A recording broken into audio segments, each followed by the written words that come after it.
जय श्री महाकाल। आप सबका बहुत स्वागत है। मैं आपका मित्र रोहित तिवारी आज पुनः आपके साथ उपस्थित हूं। आज हम हस्तरेखा में मणिबंध से निकलने वाली कुछ रेखाओं के विषय में चर्चा करेंगे। उनका प्रभाव जातक के जीवन में किस प्रकार का पड़ता है और जातक को क्या हानि होती है और क्या फायदे होते हैं, इन सभी विषयों पर हम चर्चा करेंगे। विशेष रेखाओं को लेकर जो मणिबंध हाथ की कलाई से निकलने वाली होती हैं।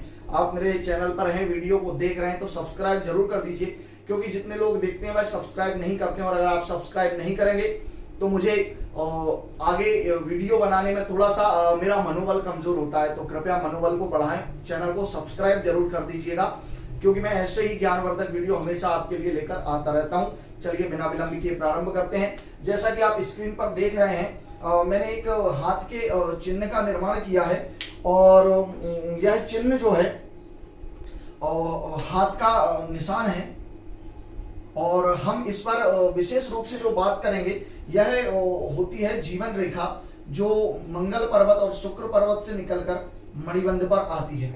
उसके बाद ये होती है हृदय रेखा और यहीं से एक रेखा निकलकर जो है चंद्र पर्वत तक आती है, इसे कहते हैं मस्तिष्क रेखा। लेकिन इन रेखाओं के साथ मणिबंध से निकलने वाली कुछ रेखाएं हैं जिनका प्रभाव जातक के जीवन में बहुत गहरा पड़ता है। हम उसी रेखा के विषय में विचार कर रहे हैं और मैं आपको बताऊंगा। और यदि कोई रेखा यहां से निकलकर और शुद्ध गहरी रूप से हृदय रेखा तक जाती है, तो ऐसी जो रेखा होती है वह जातक को विदेश यात्रा का योग बनाती है। और ऐसा जो जातक होता है वह विदेश में जाकर धन कमाता है। मान सम्मान पद प्रतिष्ठा उसे सभी जो है विदेश से धन का लाभ, अर्थ का लाभ, मान सम्मान, मान प्रतिष्ठा आदि का लाभ जो है, यह रेखा यदि हाथ में दिखे और हृदय रेखा के पास तक अगर जाती है मणिबंध से निकलकर, यह रेखा गहरी हो, स्पष्ट हो और स्वच्छ हो और एकदम सही तरीके से बनी हो, तो यह 100% जो है विदेश यात्रा का योग बनाती है। और ऐसा जातक विदेश में जाकर काफी उन्नति और मान सम्मान भी प्राप्त करता है। अब दूसरी हम बात करते हैं, यदि यही रेखा इस पर्वत से निकलकर और टूटकर मंगल पर्वत तक जाती है, बीच में टूटी हुई हो या फिर अन्य प्रकार से आड़ी टेढ़ी होकर मंगल पर्वत तक जाती है, तो ऐसी जो रेखा होती है यह रेखा यात्रा में व्यवधान उत्पन्न करने वाली होती है। कहने का अर्थ यह है कि जातक जो है विदेश यात्रा तो करेगा, लेकिन वहां वह अर्थ का लाभ अर्थात धन का लाभ बहुत अधिक प्राप्त नहीं कर सकता है, या उसे धन प्राप्ति में अपने कार्य क्षेत्र में बहुत ज्यादा अड़चनों का सामना करना पड़ता है। उसके साथ एक और महत्वपूर्ण बात यह है, यदि यह रेखा है और इस रेखा पर इस प्रकार द्वीप का चिन्ह बन रहा हो, इस प्रकार द्वीप का चिन्ह इनमें से किसी भी रेखा पर बन रहा हो, तो यह द्वीप का चिन्ह जो होता है वह यात्रा में किसी दुर्घटना को दर्शाता है। समुद्र के द्वारा विदेश यात्रा हो या हवाई मार्ग के द्वारा विदेश यात्रा हो, उस विदेश यात्रा में यह दुर्घटना को दर्शाता है। ऐसे जातक के साथ जो है यात्रा के समय कोई ना कोई दुर्घटना जरूर घटित होती है। लेकिन यदि इन रेखाओं के साथ एक चतुष्कोण का अगर निर्माण हो जाता है, इन रेखाओं के साथ यदि इस प्रकार का चतुष्कोण का निर्माण रेखा के पास हो जाता है, तो उस यात्रा में जो है दुर्घटना से रक्षा हो जाती है। जी हाँ, यदि दुर्घटना का योग बन रहा है और इस प्रकार का जो है द्वीप के पास यदि चतुष्कोण का निर्माण हो जाए, द्वीप होता है इस प्रकार का, अगर द्वीप के साथ चतुष्कोण का निर्माण हो जाए तो उस यात्रा से जो है जातक की रक्षा होती है और वह सफल तरीके से अपनी यात्रा को पूर्ण कर लेता है। तो सबसे महत्वपूर्ण बात है कि हाथ का परीक्षण करते समय आपको जो है इन रेखाओं का विशेष ध्यान देना है। जो रेखा सीधी हो, स्पष्ट हो और गहरी हो, वह रेखा हमेशा शुभ फल देने वाली होती है।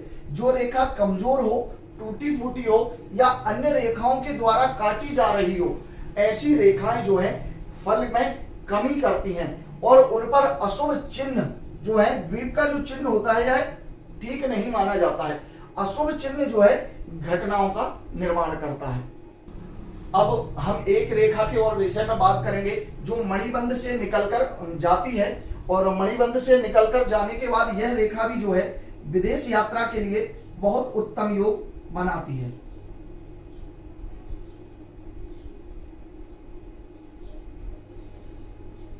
अगर कोई रेखा मणिबंध से निकलकर और अंगुष्ठ के पास हृदय रेखा या जीवन रेखा के आसपास जा रही हो, अर्थात कोई रेखा यहां से निकलकर यहां तक जा रही हो, वह जीवन रेखा नहीं होना चाहिए और ना ही वह मस्तिष्क रेखा होनी चाहिए। एक अलग से ही जीवन रेखा के साथ साथ कोई रेखा यदि अंगूठे के पास गुरु और मंगल पर्वत के आसपास जाती है तो यह रेखा भी जो है विदेश यात्रा का सुख प्रदान करती है।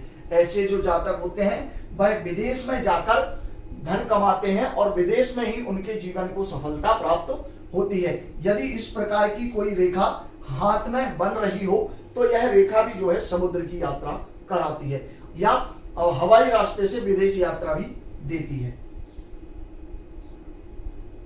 अब एक रेखा के विषय में और हम विचार करते हैं जो यात्रा में कष्ट और मृत्यु देने वाली होती है, अर्थात कोई रेखा जीवन रेखा से निकलकर चंद्र पर्वत पर आ जाती है।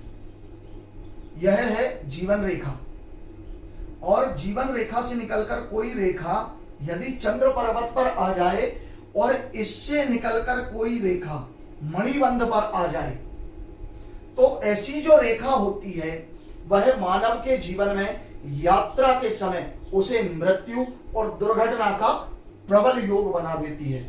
यदि इस प्रकार की रेखा आपको हाथ में दिखाई दे तो यह रेखा जो है अनिष्ट का सूचक मानी गई है। इस रेखा में जो है जातक को यात्रा के समय, विशेष रूप से विदेश यात्रा के समय दुर्घटना के कारण मृत्यु का योग बना देती है।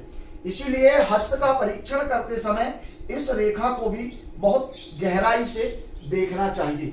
यदि कोई व्यक्ति विदेश यात्रा कर रहा है या संभवतः अपने घर से कुछ दूरी पर अपने ही देश में अन्य प्रदेश की यात्रा कर रहा है, तब भी यह रेखा जो है इस तरह के योग का निर्माण कर देती है।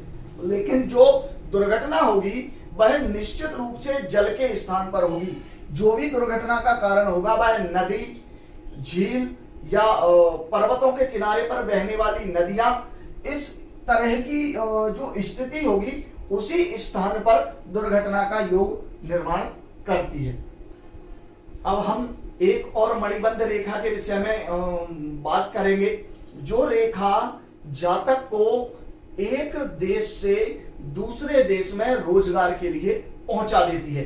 वह रेखा यदि कोई रेखा मणिबंध से सीधी जाकर और घूमकर चंद्र पर्वत पर आ जाए, जैसा कि आप देख रहे हैं कोई रेखा मणिबंध से सीधी जाकर घूमकर चंद्र पर्वत पर आ जाए तो यह रेखा जो है द्वीपांतर से जातक को धन लाभ दिलाती है। अर्थात एक देश से दूसरे देश में जाने पर उसे धन का लाभ होता है और उसे वहीं पर अपने कार्य क्षेत्र का विस्तार करना चाहिए जिससे उसको लाभ हो जाता है।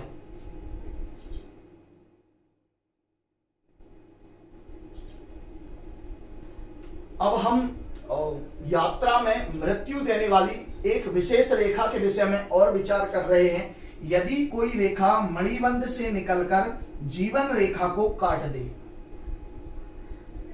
यह जो रेखा है यह जीवन रेखा है, और कोई रेखा यदि मणिबंध से निकलकर जीवन रेखा को काट दे तो ऐसे जातक की जो है यात्रा में मृत्यु होती है या फिर मृत्यु तुल्य उसे कष्ट प्राप्त होता है। लेकिन इस रेखा के साथ भी या इस रेखा के आसपास किसी भी प्रकार के चतुष्कोण का निर्माण यात्रा में मृत्यु से रक्षा भी कर देता है। यदि यह रेखा काट रही हो, चतुष्कोण ना हो, तो ऐसे जातक की यात्रा में मृत्यु होती है। लेकिन यदि चतुष्कोण का निर्माण हो जाता है तो उस मृत्यु से रक्षा हो जाती है। अब हम एक विशेष रेखा के विषय में चर्चा कर रहे हैं। यह रेखा जो है जातक को कई देशों के भ्रमण करने का सौभाग्य प्रदान करती है।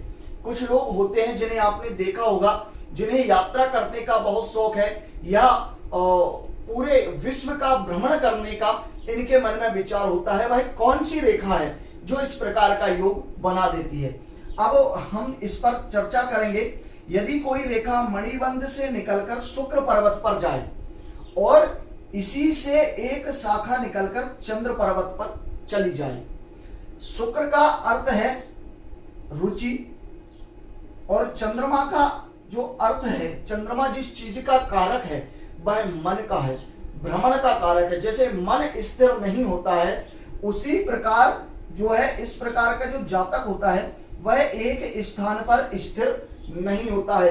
वह प्रकृति का प्रेमी होता है, नई नई वस्तुओं को देखने का और जानने का उसका मन लगातार और भ्रमण के लिए लगातार जो है उसका मन चलता रहता है। और ऐसा जो जातक होता है वह भ्रमण का प्रिय होता है और कई देश विदेशों की यात्रा करता है, वहां की संस्कृति को सोचता है, समझता है और उसी क्षेत्र में ऐसा जातक कार्य करता है। यदि कोई रेखा मणिबंध से निकलकर शुक्र पर जाए और फिर उसी की एक शाखा चंद्रमा पर चली जाए, तो यह जो रेखाएं होती हैं यह जातक के जीवन में इस प्रकार से कार्य करती हैं। अर्थात हमें हस्तरेखा में जो आवश्यकता होती है वह ग्रह और उनके रुचि, उनका स्वभाव या उनसे विचारणीय विषयों के विषय में जानकारी कर हम जो है हस्त के हाथ की रेखाओं को देखकर व्यक्ति के विषय में जानकारी दे सकते हैं। तो आपको आवश्यकता है, मैंने अपने पिछले वीडियो में महत्वपूर्ण रेखाओं के विषय में भी बताया है और मैंने ग्रहों के पर्वतों के विषय में भी बताया है और उनसे विचारणीय विषयों के विषय में भी बताया है। तो आप मेरे पिछले वीडियो को देखकर और इस विषय में जानकारी प्राप्त कर सकते हैं। और मेरे द्वारा दी जानकारी अगर आपको अच्छी लगी है और आप हस्तरेखा सीखना चाहते हैं तो चैनल को सब्सक्राइब जरूर कर दीजिए, क्योंकि मैं हमेशा कहता हूं सीखना है ज्योतिष तो फॉलो महाकाल तंत्र ज्योतिष। तो आपको आवश्यकता है और चैनल को सब्सक्राइब करने की, बेल आइकन को दबाने की, जिससे आने वाले सभी वीडियोस की नोटिफिकेशन आपको प्राप्त होती रहेगी। कल आने वाले हम वीडियो में चर्चा करेंगे मणिबंध रेखाओं पर पाए जाने वाले कुछ चिन्ह के विषय में। कौन से चिन्ह होते हैं जो मणिबंध पर पाए जाते हैं, उनका क्या प्रभाव मानव के जीवन में होता है, इस विषय पर हम आपसे पुनः मिलेंगे। तब तक के लिए जय श्री महाकाल।